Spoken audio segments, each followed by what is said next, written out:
Good morning, dear students. Now we are going to solve a important question of JEE Main and JEE Advanced, which are based on greatest integer function. And you know very well what is the importance of a greatest integer function in JEE Main and JEE Advanced. So now we are going to solve this question by two different methods. The first method is using basic concept, and second is using short trick method. At first we are here use basic method. So we have right here at first using basic method.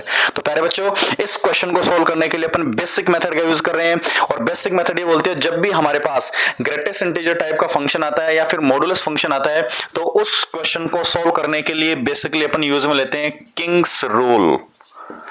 Kings rule, Kings rule always क्या करता है, किसी भी integration को क्या करता है, intervals में ब्रेक करता है। सपोज दैट मेरे पास इंटीग्रेशन है a to b f of x dx, then this indefinite integration can be represent in the sum of two different definite integrations। यानी एक डेफिनेट इंटीग्रेशन को दो डेफिनेट इंटीग्रेशन में सम के रिगार्डिंग रिप्रेजेंट किया जा सकता है। जब भी ग्रेटेस्ट इंटीजर टाइप का क्वेश्चन आएगा उस ग्रेटेस्ट इंटीजर टाइप के क्वेश्चंस को इंटरवल्स में ब्रेक करेंगे। हमें इंटीग्रेशन 0 to 3 रेंज में करना है तो एट फर्स्ट इंटीग्रेशन होगा 0 to 1 dx, after that integration होगा 1 to 2 dx, after that integration होगा 2 to 3 dx। अब यहां बेसिकली हमें ये पता होना चाहिए कि here x is belong close 0 to open 1। अगर x 0 to 1 में आ रहा है तो 0 to 1 में जो इंटरवल आएगा उसमें ग्रेटेस्ट इंटीजर क्या देगा, मिनिमम जो इंटीजर होगा वो 0 होगा। तो बेसिकली यहां ग्रेटेस्ट इंटीजर की वैल्यू कितनी आ जाएगी, 0। ग्राफ से आप लोग इसको इजीली अंडरस्टूड कर सकते हो। यहां अगर मैं बोल दूं कि x बिलोंग करेगा क्लोज 1 to 2 की रेंज में तो यहां ग्रेटेस्ट इंटीजर क्या देगा, एक इंटीजर क्वांटिटी देगा। इंटीजर क्वांटिटी कितनी आएगी, 1 आएगी। यहां इस इंटरवल में अगर मैं बात करूं कि x बिलोंग करेगा 2 to ओपन 3 तो यहां जो ग्रेटेस्ट इंटीजर की वैल्यू आएगी वो कितनी आ जाएगी, मेरे पास 2 आ जाएगी।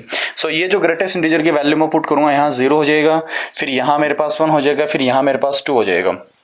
अब अगर इंटीग्रेशन की वैल्यू को कैलकुलेट करूंगा ये 0 आ जाएगा, प्लस 1 का इंटीग्रेशन मेरे पास x हो जाएगा, लिमिट इज गोइंग 1 to 2 आ जाएगा, प्लस में 2 का इंटीग्रेशन हो जाएगा 2x, limit is going 2 to 3 आ जाएगा। आगे इसको सोल्व करूंगा, अपर लिमिट यहाँ पे 2 - 1, लोअर लिमिट तो यानी 2 - 1 1 आ जाएगा, प्लस में यहाँ अपर लिमिट 3 2 जा 6 माइनस में 2 2 जा 4 यानी 1 प्लस में 2। सो माई आंसर विल बी 3। अब प्यारे बच्चों बेसिक मेथड से जब मैंने आंसर किया तो उसका आंसर मेरे पास कितना आया है, 3 आ गए। Now we are going to solve this question by short trick. और शॉर्ट ट्रिक प्यारे बच्चों बेसिकली आपको ऑलवेज रिमेंबर रखनी है कि integration is going 0 to n greatest integer of x dx। इसका डायरेक्ट जो आंसर होगा वो होगा n into n - 1/2, n into n - 1/2। so applying this short trick in this question, तो integration is 0 to 3 greatest integer of x dx is equal to, now replacing the value of n in this question, so it will be 3 into 3 - 1/2, it will be 3 into 3 - 1 2/2, here 2 cancel will be 2, so my final answer will be 3। तो दोनों ही method basic method या short trick method है जो उनको compare करोगे तो दोनों का आंसर सेम आ रहा है, बट ये थोड़ा सा लेंथी कॉन्सेप्ट क्रिएट हो रहा है जबकि हमें चाहिए मिनिमम टाइम पीरियड में हमारा क्वेश्चन कंप्लीट होना चाहिए। सो प्यारे बच्चों इस टाइप के जितने भी क्वेश्चंस है उसमें शॉर्टकट ट्रिक्स आपको याद रखनी है। अगर ये आपको शॉर्टकट मेथड अच्छी लगी है, इस टाइप की और डिफरेंट शॉर्टकट ट्रिक्स आपको चाहिए तो आप हमारे साथ बने रहिए टिल पूरे सेशन के साथ में, एंड लाइक कीजिए, इस चैनल को सब्सक्राइब कीजिए, शेयर भी कीजिएगा। तो प्यारे बच्चों मिलते हैं नेक्स्ट क्लासेज में, तब तक के लिए goodbye, bye bye, take care, सी।